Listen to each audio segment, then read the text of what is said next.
Hey, Commanders fans, tune in because we've got some very important information coming, and you need to know everything. Here on the channel, you'll find all the latest news about our team with breaking news and everything a true Commanders fan needs to know.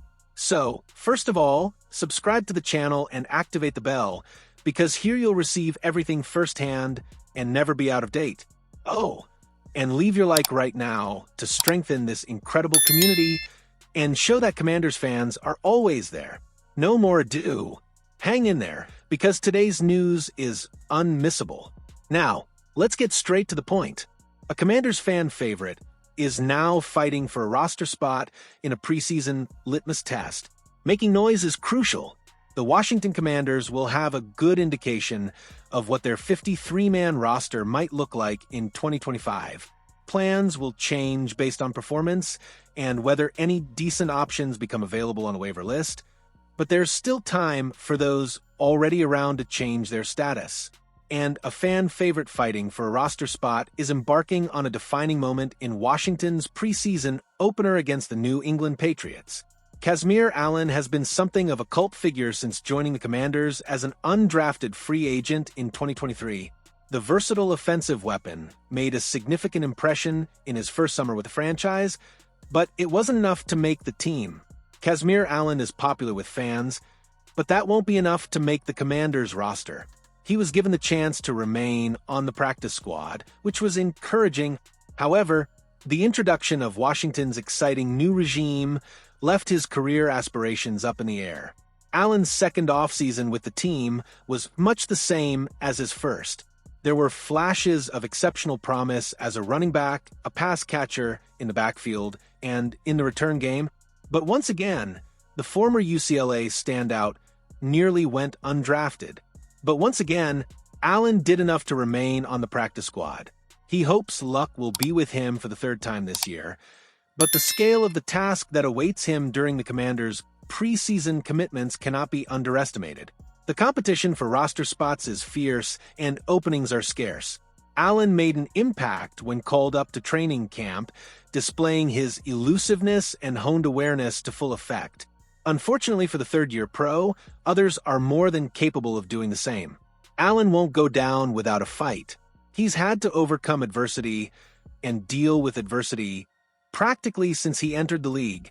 That's what endeared him to Washington's loyal fans. And it's also why he shouldn't be discounted. Some impactful plays, when he receives touches of any kind, are essential. The Commanders' 49ers trade proposal sends a $68 million All-Pro receiver to San Francisco as a replacement for Deebo Samuel. The Washington Commanders find themselves in a similar situation to their NFC East rival, the Dallas Cowboys, when it comes to signing one of their top stars.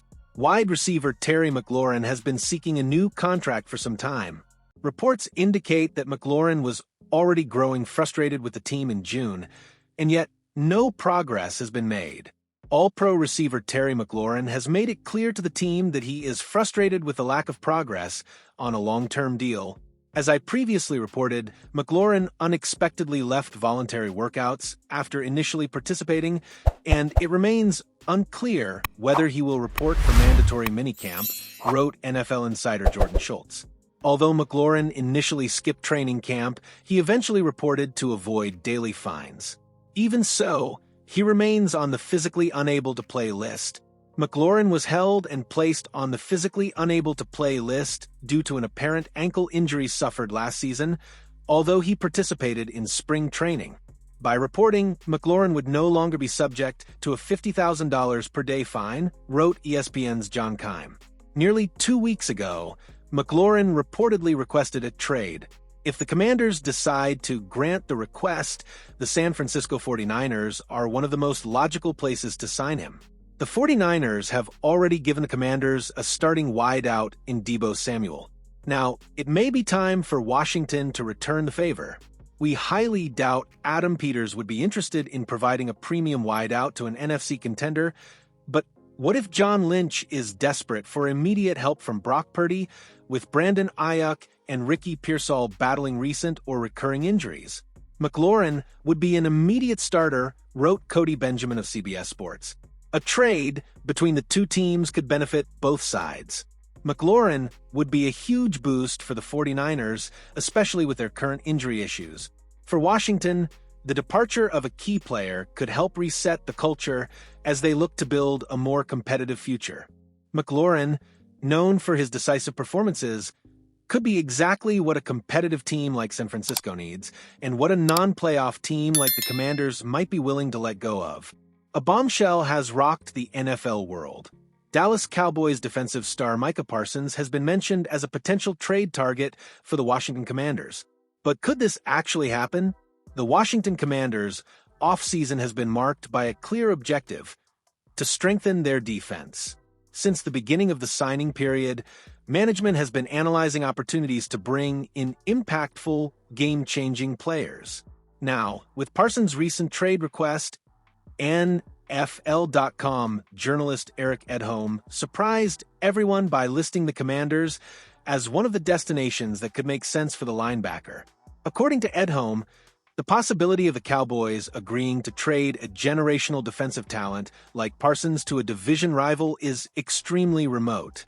This would mean sending him to a team on the rise and, to boot, led by Dan Quinn, former Dallas defensive coordinator and a key player in Parsons' development in recent years. The chances of the Cowboys trading a generational defensive talent to a team on the rise within the division, with Parsons hypothetically joining former Dallas defensive coordinator Dan Quinn, seem even slimmer than the chances of Parsons being traded, Edholm wrote. Even so, the analyst acknowledged that it would make perfect sense for the Commanders to try. Washington has been aggressive this offseason, but has yet to bring in a truly game-changing defender. The relationship between Parsons and Quinn is one of the factors fueling this speculation. During 3 extremely productive seasons in Dallas, Quinn helped Parsons develop into one of the league's biggest defensive stars. During that time, the Cowboys' defense was consistently among the top 10 in the NFL.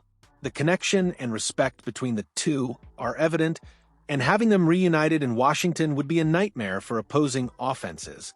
Despite this, the reality is stark. The chance of a trade within the NFC East is slim.